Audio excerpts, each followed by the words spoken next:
We could go to the park, you know. Which park? The one you mentioned. Parc du Tabac.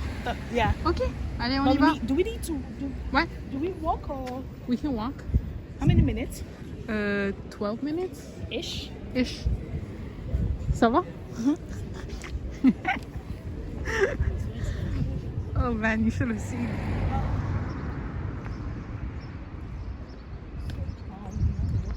It is. This is one of my favorite parts. When my friend first drove me out here, Yeah. when I first arrived in Rennes, I was like, wow, this is so beautiful, the city center. And I said to myself, one day I'm gonna live there. Yeah. Good. And fast forward, You do. I've been living in the city center for almost 2 years. Yeah. Yeah. Yeah. So, Gabriela, what do you think about my boyfriend who had the brilliant idea of repurposing his boxer shorts? I mean, I have to give you guys the back end story. I told Gabriela already.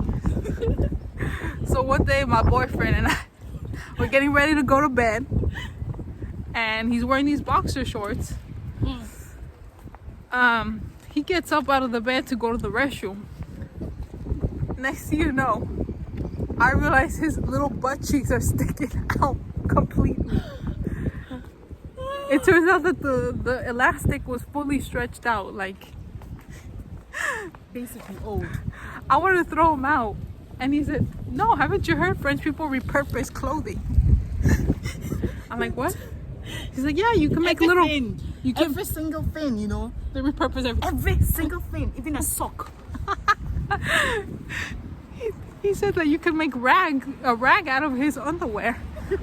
I'm like, Imagine I'm cleaning surfaces with, you know, like old boxer shorts and that has seen like stuff. I'm not gonna be cleaning my table where I eat with your butt cheeks. Like, that ain't happening. That ain't happening. I mean, he could use the idea, you know, the idea of, you know, washing them before using them. But still, I just the idea that they were on his butt cheeks for years. He can't just wipe it. Can't just wipe it out of his It's like, mind. imagine you're just like bragging. Ooh, but that's a good idea, you know. You could do that. You could do the thing where you wipe and then you think that, oh, I'm using the butt cheeks, you know. And then you call him and say, baby, Maybe I'm using your butt cheeks. You know. maybe it would be appropriate to clean down the toilet seat with, right? Yeah. Always the sirens in France. Oh yeah, that's a thing too. Everywhere. It's worse in Paris. It is? It is. Very much so. We have to go up this way. This is a garden. Are you ready to pull in some legwork? Oh yeah. I don't know if we should talk about our first impressions of French people. Oh no, there's a baby again. Issa, do you really want kids? I don't know. They're cute, but once you got them. Why are you laughing like that? I'm laughing because someone actually told me the same thing. Like, you know that when you don't have the kid yet, you're like rushing into it. And then when you actually have it, you'll be like dreading it. That kind of feeling like, why did I do this to myself? Why? It's a lifetime commitment. Exactly. It takes a certain level of maturity, you know? Investment. Yeah. I mean, education, diapers, Finance. all of that stuff. I don't know. Time will tell. Yeah. So, Gabriela, what were your first impressions of French people? Keep to themselves. Individualistic, basically. And it's true, actually. I mean, they confirmed it themselves. I had a talk with this lady who told me that usually the French they prefer to be by themselves or people who they know, you know, like those people, the posh. Yeah. So that was my impression, my first impression. In the I mean, coming from, you know, where I'm from, basically, it's quite the opposite. So, yeah. Another thing that I heard, and I've kind of experienced it, but I heard it from my boyfriend who's French, is that they're not going to go out of their way to help you.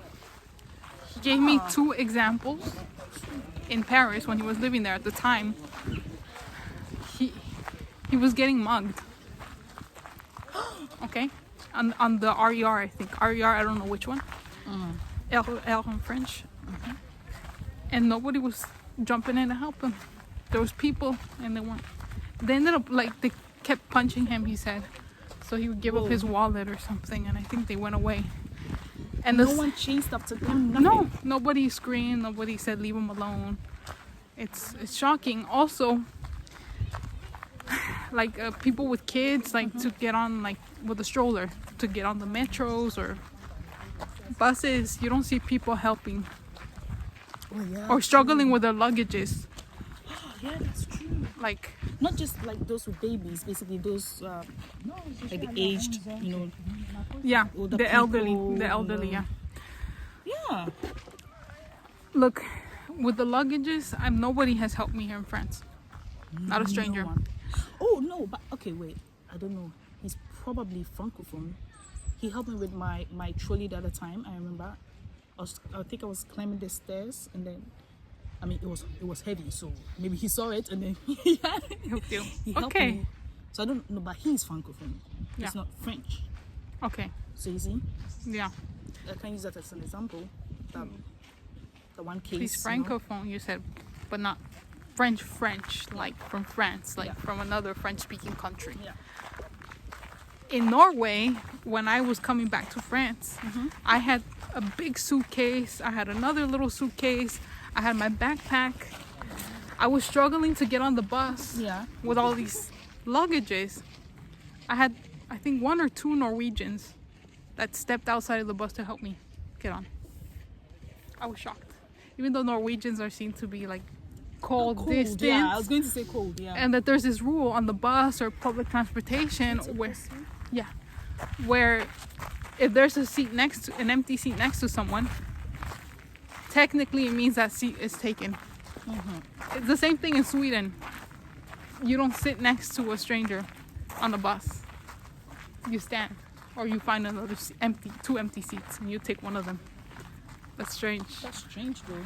I know. That's a what do they call it? Scandinavian. Scandinavian. There you go. Scandinavian thing. Another thing that you notice about French people, a shock or something that really grabbed your attention, or you're like, wow. Because just so you guys know, Gabriela is from Ghana. Yeah. She's from Ghana, so different culture, warmer, nicer people. I'm joking. The French are nice people once you get to know them. Yeah, they are actually when you get to know them. Once you crack through, you gain their trust. Yeah. They're nice people. They could be generous. They're generous with food. I'll tell you that. They'll invite you to dinners. You walk out there stuffed. True. I know it's happening. Yeah. I agree with that. Anything else? What about working in France? Ooh.